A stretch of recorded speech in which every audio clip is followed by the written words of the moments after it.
Have you ever sat in that heavy silence at a family dinner? We retell those moments honest every day, sometimes controversial. Every story is a mirror. Subscribe, join the conversation, and maybe find a little healing. The phone on the kitchen counter started to buzz against the wood, a low insect sound under the rain. Evelyn Reyes stood at the sink, palms on the cool rim, looking at the black window where her face floated between raindrops. The clock above the stove read 12:17. The house smelled like soap and potting soil. She picked up on the third ring. Grandma, a whisper, breath grazing the microphone. The door's locked. I am thirsty. Evelyn pressed the phone harder to her ear. Lily, honey, where are you in the house? In my room. A swallow, then softer. Please come. A small tap traveled through the line. Water dripping somewhere on Lily's side. Evelyn could hear it between the hitching breaths. She pictured a bathroom cup left dry on a nightstand. Listen to me, Evelyn said, keeping her voice level. Stay by the phone. Do not open to anyone but me. I'm coming right now. Okay. The answer was a thread. The call clicked off. Evelyn set the receiver down and felt her hands begin to shake. Coat, keys, shoes.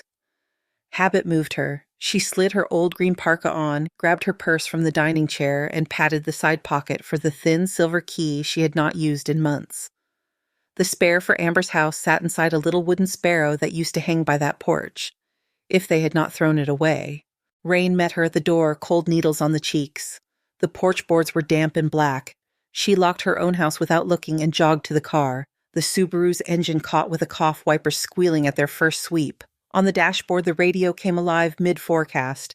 Coastal flood advisory. She turned the sound down. The streets of North Portland were emptied of people and full of water. Puddles made mirrors of porch lights. As she took the bend near St. John's Bridge, steel arches rose like a spine in the dark. She thought of Lily's hands dry and chapped holding a plastic cup. She thought of Amber's voice last week, cheerful and far away, promising she had it under control. The Harper house sat in a row of tired bungalows with sagging fences and tired hedges. Evelyn pulled up with her headlights low. The front yard was a wet tangle. The porch bulb was dead. A stack of circulars lay curled like leaves by the steps. From the street she could see nothing but her own lights reflected back in the front window. She climbed the steps and tapped the wood of the porch rail with 2 fingers, an old habit. The sparrow hook still hung beside the doorbell, paint peeled to gray. She lifted the bird's belly. The spare key was gone. Her throat tightened. She tried the knob. Locked. She slid her purse off and dug, found the paper clip she kept, for everything bended out with her thumbnail. The deadbolt would not care. She checked the side gate. It hung crooked latch, rusted by rain.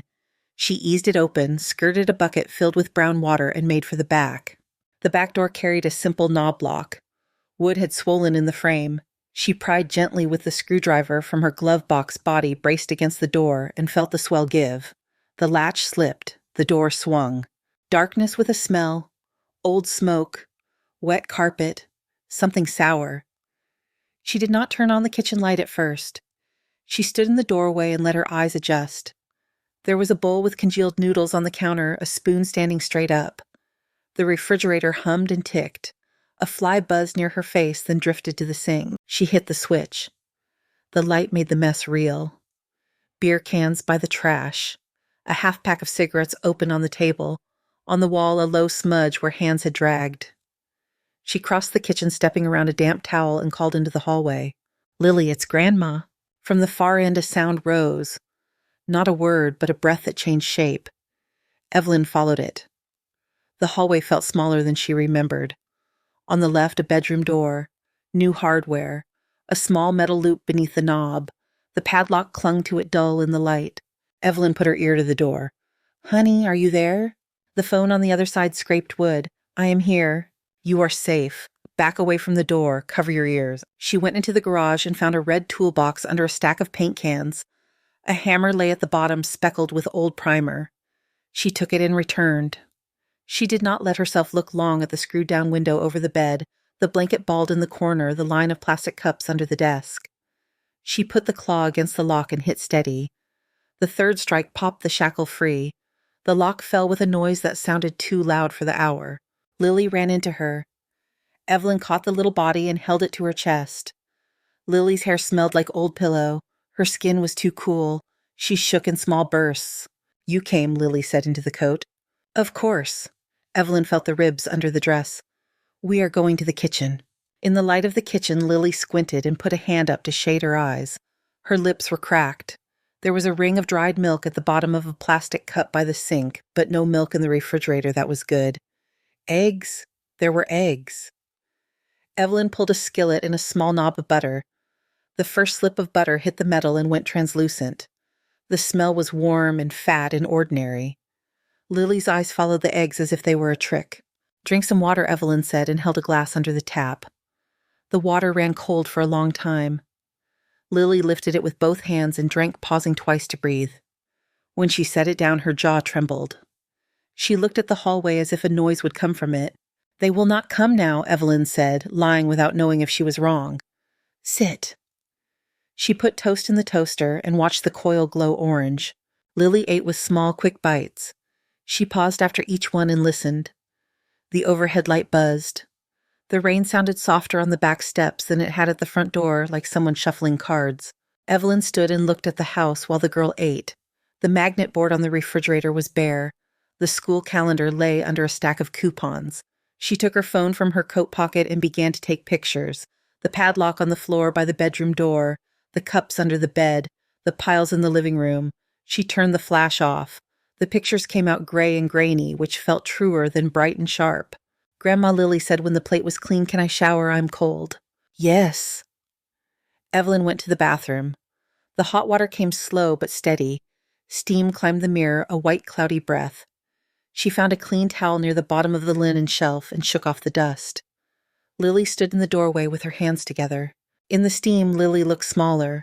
There were faint bruises that did not look fresh and a line on her shin that might have been from the edge of a bed frame. Evelyn did not catalog every mark. The doctor would do that. She washed Lily's hair with baby shampoo that smelled like apples. Lily closed her eyes and tilted her face into the stream. Water pattered against the white tile. The sound filled the room until it was the only sound. After Evelyn found a soft t-shirt on the chair in the bedroom and pulled it over Lily's head, it hung to her knees. The dress she had worn went into a plastic bag. Lily's fingertips held the shirt hem as if it might be taken away. "We will go to my house," Evelyn said. "We will get your things later." Lily looked at the window. It was screwed shut at the corners. A strip of paint sealed the seam like a scar. She reached out and touched the cold glass.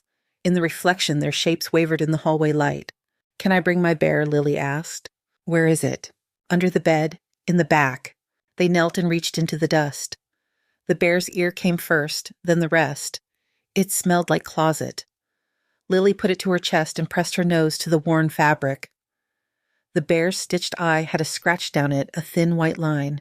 Evelyn gathered a backpack and put in a sweater socks, a pair of shoes, 3 drawings from the desk. One drawing was a black room with a yellow sliver under a door. Another was a garden with no color, only lines. She slid them carefully into a folder. She turned off lights as they moved toward the kitchen. The house felt less like a place and more like a stage left, after the show props sitting where hands had dropped them. She locked the back door and checked the knob twice. At the threshold, Lily's hand found Evelyn's in the dark. The porch smelled like rain and wet wood. The Subaru sat in the side yard, with its hood beaded with water. The street was quiet. Evelyn heard it then. A car engine at the front. The hum settled into a low idle. Headlights slipped across the front of the house and poured in a thin stripe through the crack in the kitchen curtains. Somewhere out there a door clicked. Lily held her breath. Evelyn felt the little fingers squeeze. She switched off the kitchen light and stood still listening to the rain and that slow engine bright lines of light moving over linoleum. Evelyn kept still until the engine noise thinned and drifted away. The headlights slid off the curtain and were gone. Rain took back the soundscape. Lily's grip loosened and she rubbed the bear's ear with her thumb. "We are leaving," Evelyn whispered. She opened the back door and walked the girl along the narrow side yard, wet ferns brushing their coats. The Subaru opened with a soft chirp. Evelyn buckled Lily and tucked the blanket to her chin and set the bear under her arm. The dashboard clock glowed 1:06. At the corner clinic, only a triangle of light marked the night entrance. The nurse looked up from a paperback, took in Lily's chapped lips, in the plastic bag of clothes and put the book face down without asking questions. They sat in a room with posters of skeletons and toothbrushes. The air smelled like antiseptic and lemon. Dr. Chen came in wearing scrubs printed with tiny rockets. He spoke gently to Lily and showed her his stethoscope like a magic coin before pressing it to her back. The girl's shoulders rose and fell beneath the thin t-shirt. He checked her eyes, her gums, her weight. The numbers printed from a small machine curling at the edges. He noted bruises none fresh and the dryness at the knuckles. His voice stayed even when he turned to Evelyn. Hydration now. Food is tolerated. I would like to order basic labs. I will document my findings. Evelyn nodded. She did not trust her voice. Lily drank 2 cups of water, then another half. Her eyelids fluttered with the effort. When a siren wailed in the street, she flinched and the water trembled in the cup. Evelyn stepped into the hallway, pulled out her phone, and called the number she had from a business card on her fridge, a card that had sat there for months as a superstition. Tanya Brooks answered on the second ring voice, brisk but not hard. Evelyn gave the bare facts, the padlock, the photographs, the child's condition. Tanya asked for the address, the names, and a place to meet in the morning. Her words clicked into a plan Evelyn could hold.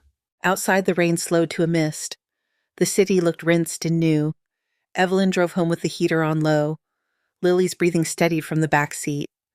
When they reached the little blue house with the maple tree, the porch light spilled a soft cone on the steps. Inside, the air held a safe mix of coffee and laundry. Evelyn made toast and scrambled eggs. The kitchen clock ticked like a friendly insect. Lily ate without speaking, careful and quick, glancing up after each bite, as if asking permission with her eyes. She studied the magnets on the refrigerator and rearranged 2 of them to make a crooked L. Do you feel okay? Evelyn asked. Lily nodded and touched the glass where condensation had gathered. The drops slid down and left a clear trail. Would you like the blue room? The spare room had been painted ocean blue for a reason. Lily had forgotten and Evelyn had not. Lily looked down the hall and walked toward it, checking the ceiling for shadows. She lay on top of the quilt and pulled the blanket to her chin. The bear took the place inside her arms with the familiarity of a habit. Evelyn sat on the chair by the window and watched the girl's breath slow. Around 4, the house went quiet in the way that happens right before dawn. When the sun finally came, it came thin and careful through a broken cloud layer. The kettle sang. Evelyn scrambled more eggs, added strawberries, and made the kind of toast that browns just at the edges. Lily sat at the table with her feet not touching the floor and ate as if the plate might be taken. Her eyes rested on the vase of daffodils, then on the small tin of colored pencils beside it. Can I draw? She asked. Of course. Lily chose a dull black and drew a rectangle with a line of light under one edge. Then she picked up yellow and turned the line brighter. Her hand hesitated over a blue and then set it down. A knock at the door pulled Evelyn to her feet. She looked through the peephole. Amber's shape swayed on the porch, wet hair to her shoulders. Cody stood behind her with a baseball cap and a face the color of brick. The knob rattled. Open up, he said. That is my stepkid. Lily's chair scraped. She folded into herself small as a fist. Evelyn touched her shoulder, then went back to the door. Call the police, Amber said, voice high and thin. She took my kid. She is crazy. Evelyn kept her voice low and straightforward. Go home, Amber. Call an officer if you want. I will show them the lock you used. Cody hit the door with the heel of his hand, a fast pounding that made the wood shudder. Lily's breath came fast. Evelyn stood with one palm flat on the door and waited. When the pounding stopped, a silence opened and stretched, and then their footsteps retreated to the stairs. The car engine started and faded down the street. Tanya arrived an hour later with a canvas bag and a binder. She took off her wet jacket, shook out her curls, and sat at Evelyn's table as if it was normal to open a binder between plates of toast crumbs. Lily stood in the hallway and watched. We will keep this simple, Tanya said. We need your photographs, Dr. Chen's notes. School contacts. I will file an emergency petition. A judge will decide today. Can Lily speak with the judge privately if asked? Lily's eyes flicked from Tanya to Evelyn. Evelyn nodded once. Lily took a breath that was too deep for her small chest and nodded back. They drove downtown past the river where the water ran high and brown. The courthouse smelled like dust and coffee. People moved in lines that bent and waited. Focus made the hours pass with odd speed. Evelyn signed papers where Tanya pointed, initialed where she needed to initial. The hallway outside the courtroom had a vending machine that hummed like a large cat. Amber arrived late, hair pulled into a knot. Dress wrinkled as if it had been on the floor. Cody leaned against the wall with his eyes half shut. A man with a tablet whispered to them, then pressed his lips together as if tasting something bitter. Judge Whitaker had white hair and hands that moved with economy. He looked at each person and then at the papers on his bench. Tanya spoke first. She laid out the photographs, the dates, the notes. She did not fill the room with adjectives. The padlock in the photograph did that by itself. Amber pulled at her sleeve and looked anywhere but at the pictures.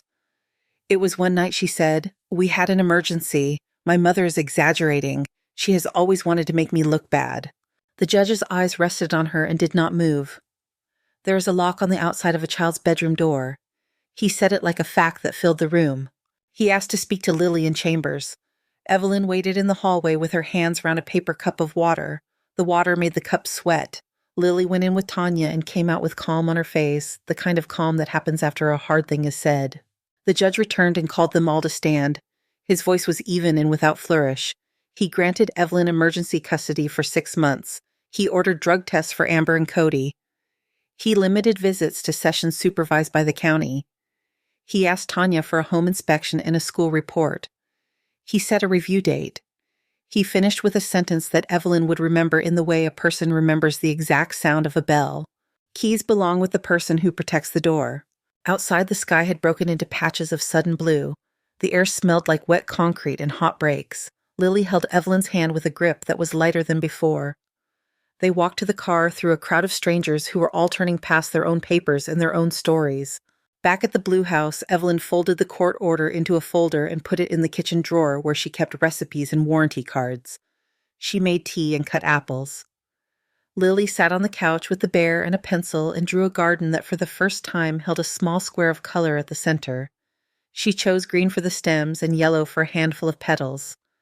The house seemed to let out a breath. As dusk came, the maples on the street showed their wet shine, and the neighborhood turned to small friendly noises. A bike bell, a dog tag tapping against a metal bowl.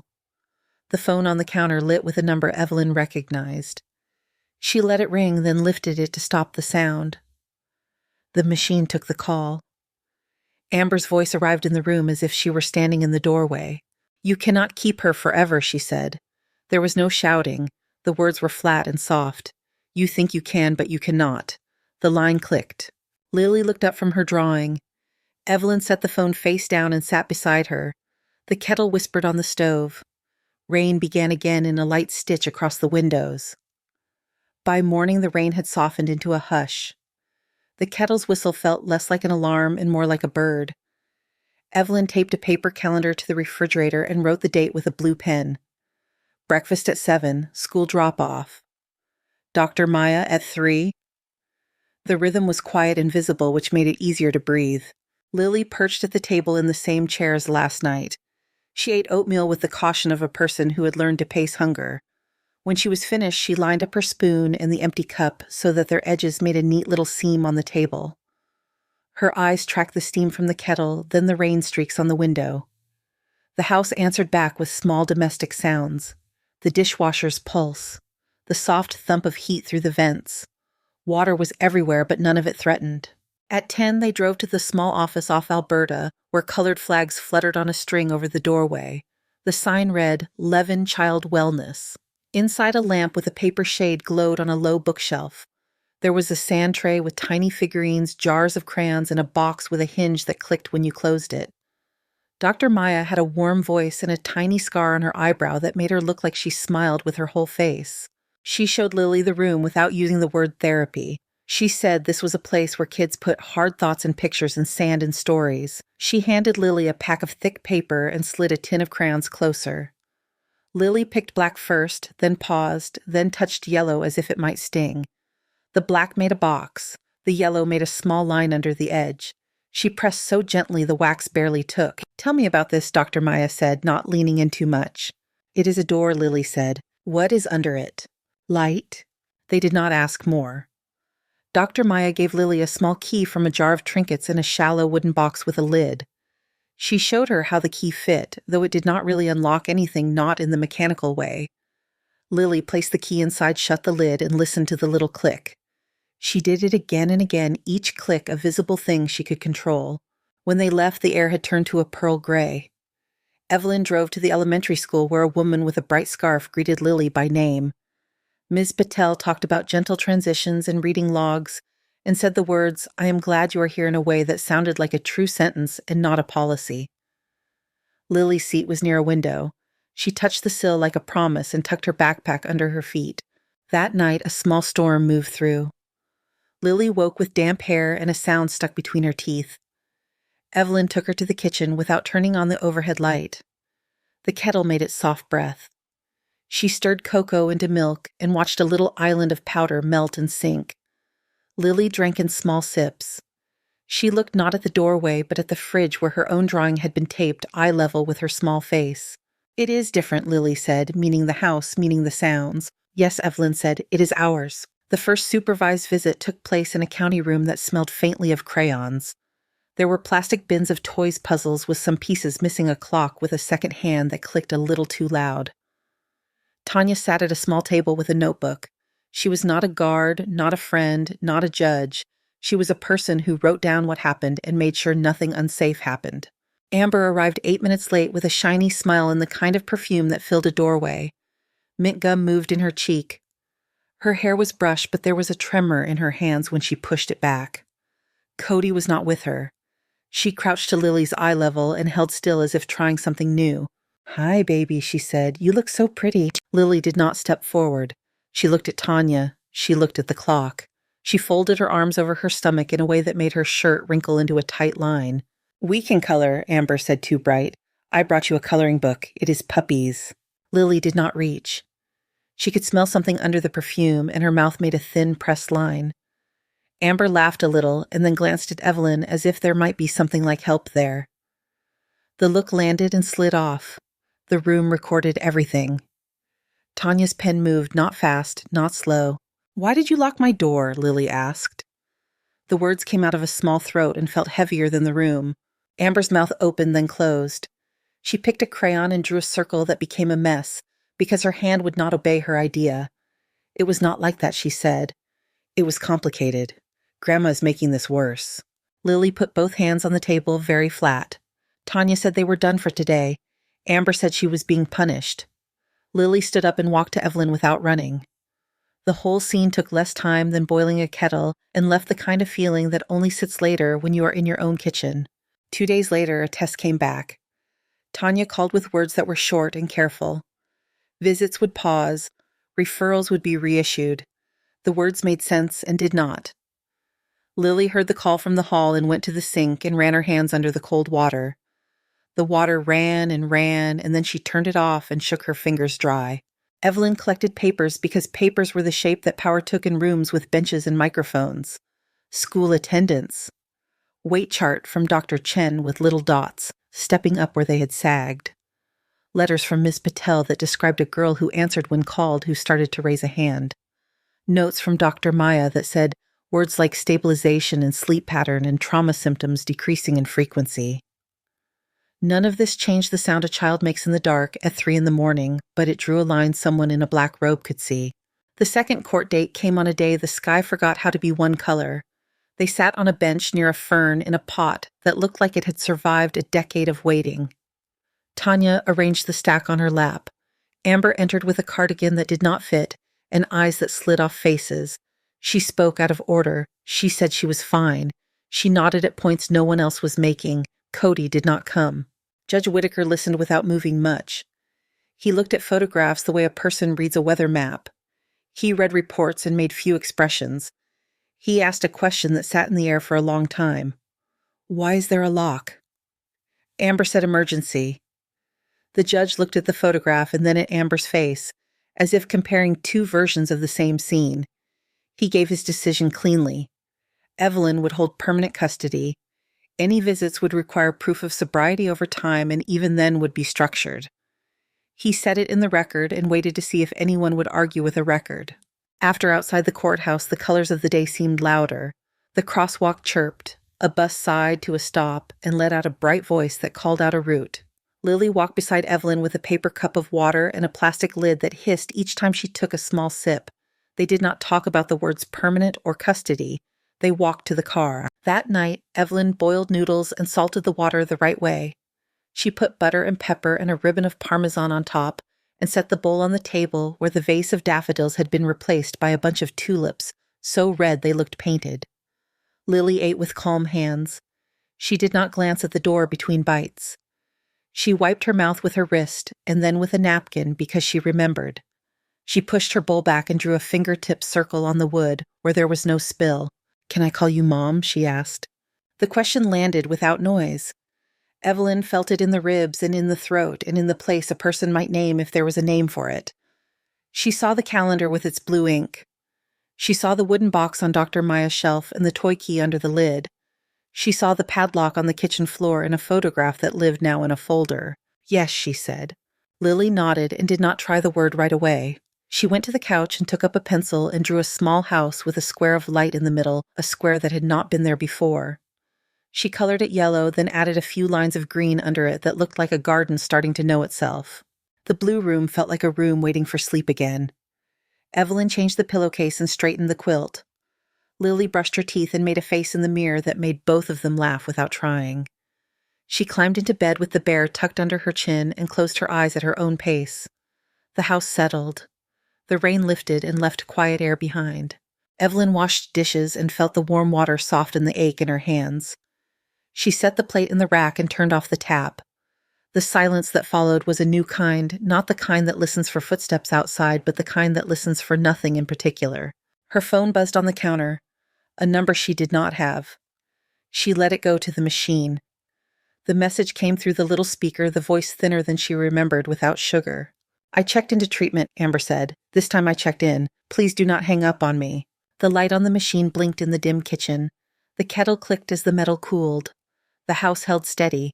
The first letter came on cheap paper that bled a little at the edges when the envelope got wet.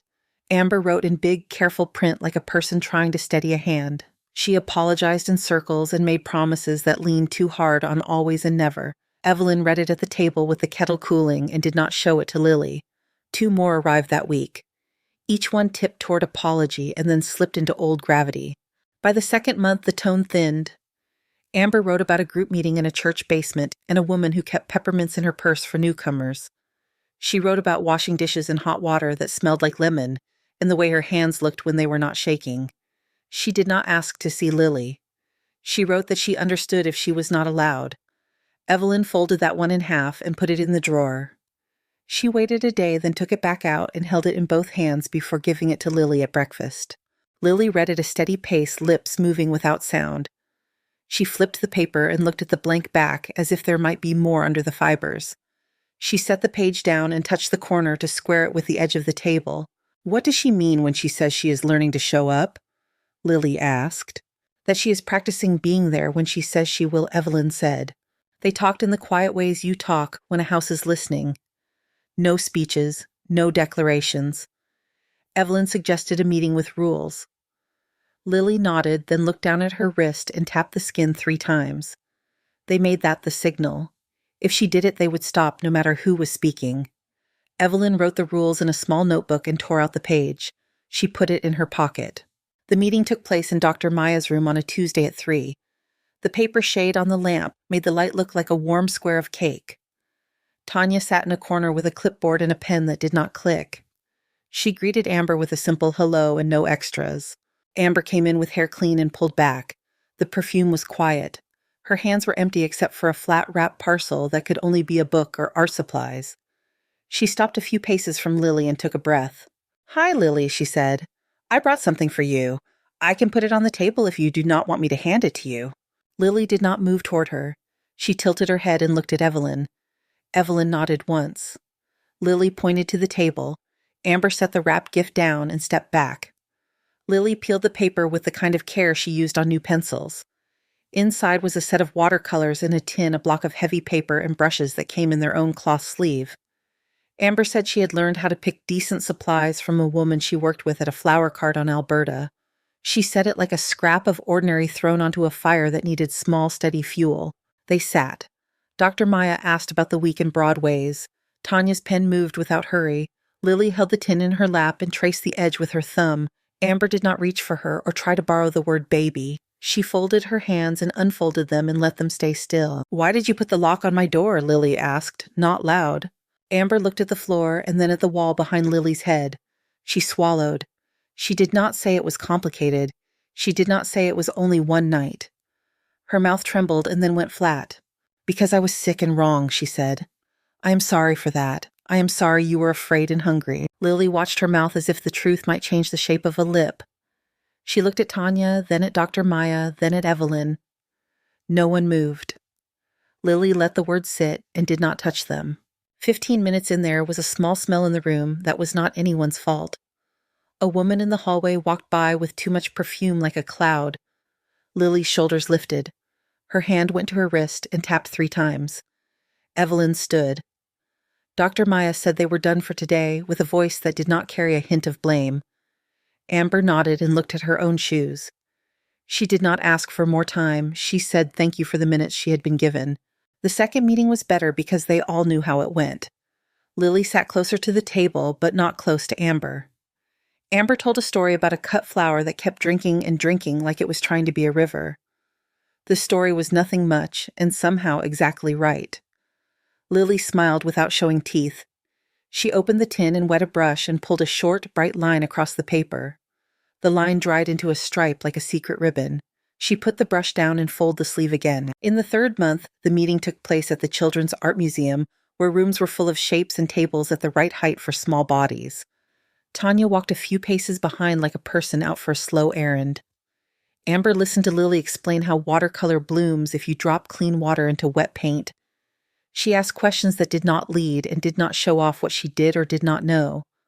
She bought a small postcard in the gift shop and wrote Lily's name on it in careful block letters and then put it in her own pocket to mail later. Outside, the sky did what Portland skies do and gave rain that felt like a veil more than a weather. They stood under a shallow overhang and watched the drops make circles in a shallow puddle. Lily used the flat end of her brush to draw letters in the fog on the window. She wiped them away with her sleeve as if the window had embarrassed her.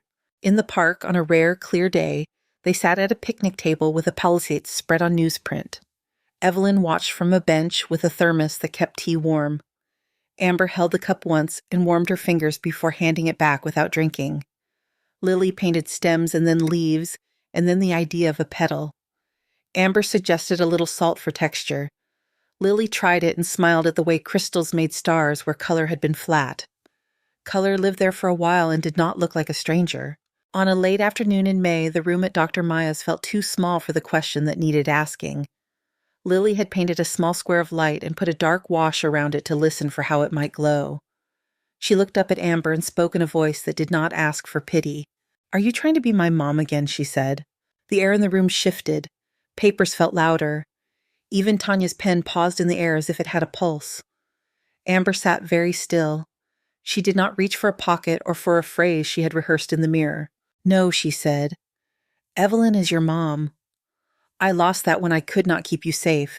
If you let me, I can be your friend who shows up. I can be someone who is here when you want me here and nowhere near when you do not."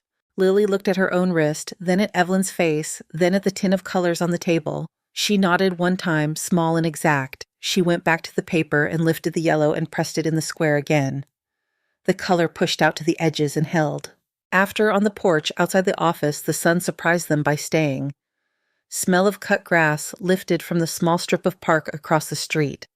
Amber stood at the bottom of the steps with her hands in her coat pockets. She did not climb up. She looked at Lily and then at the sky and then at the bus stop bench. Evelyn could see the woman her daughter had been at 17, standing inside the outline of this woman, now a shape you could almost touch and not quite. They walked to the car. Lily's shoes made small sounds on the sidewalk. She held the watercolor tin to her chest like a book and did not look back.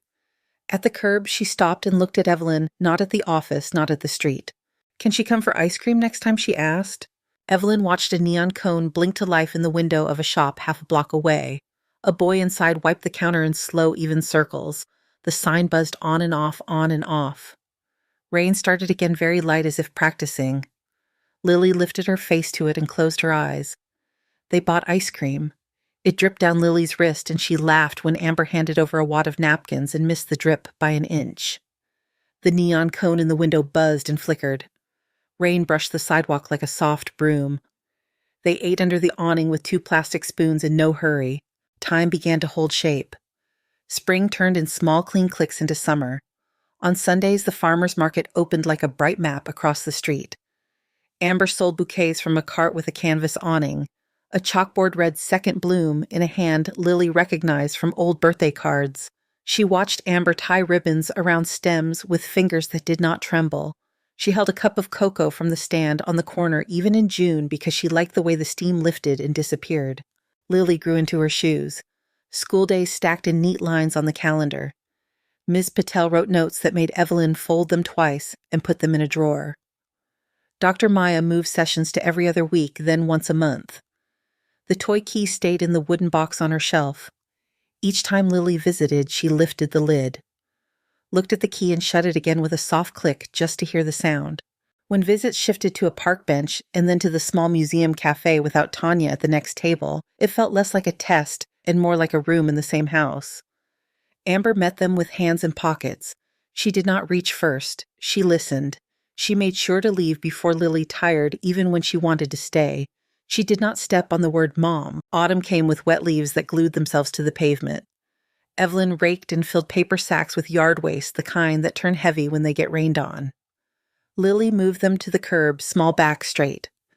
After dinner, she played piano in the blue room and learned how to drop her shoulders so the sound did not tighten. The keys were black and white and lined in a way that made her think of the judge's bench and long hallways only kinder. She started to put small pieces of melody together.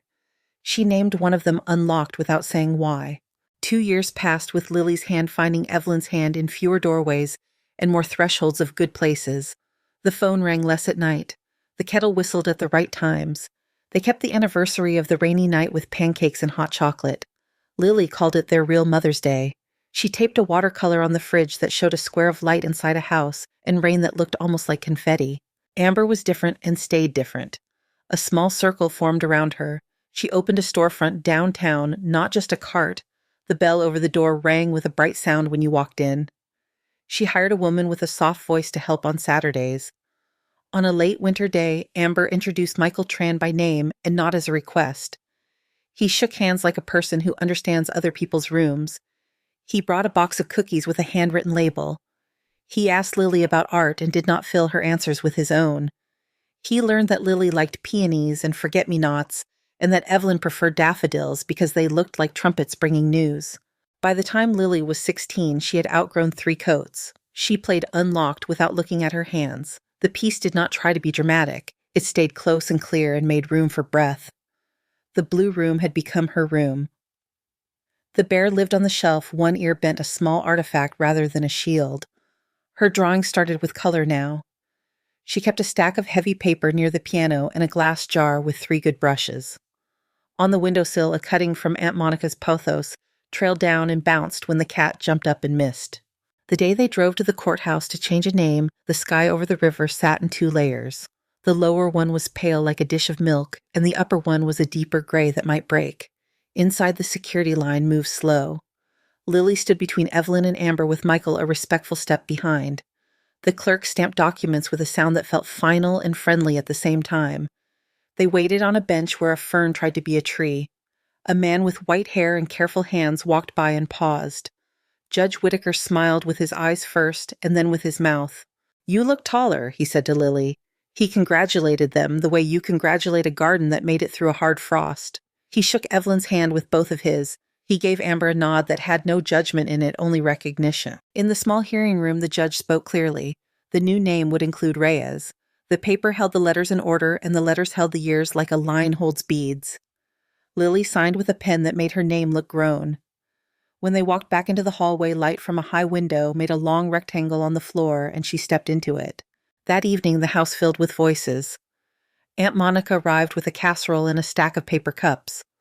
Uncle Jason carried a bag of oranges and held them up like bright planets. Amber brought a low bowl of flowers from a second bloom. Peonies folded over like they were listening to something on the table.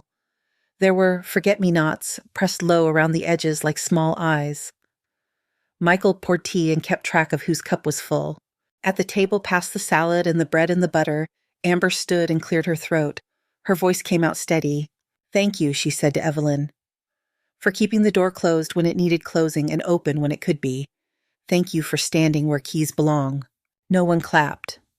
The words settled on the table like another dish. Lily reached for water and touched the glass before lifting it. She caught Evelyn's eye and smiled without showing teeth. It was the same smile she made as a small child when she finished a picture she liked. Later, in the living room, Lily sat at the piano.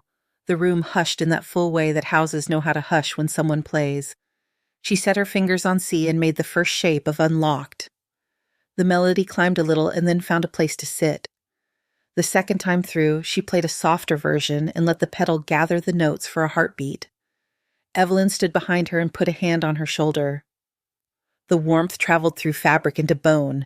Amber watched from a low chair, one hand at her throat. Michael leaned on the doorway. Aunt Monica hummed, not quite catching the tune, but catching the idea. When the last note fell into the room, the kettle clicked off in the kitchen. A small puff of steam rose and vanished. It felt like the house had taken a breath and let it out. The next morning brought a thin sun and a yard that needed trimming. Evelyn watered the beds by the fence. The hose breathed a soft arc across new leaves. The water beaded and slid. Lily came out with a canvas resting against her knees.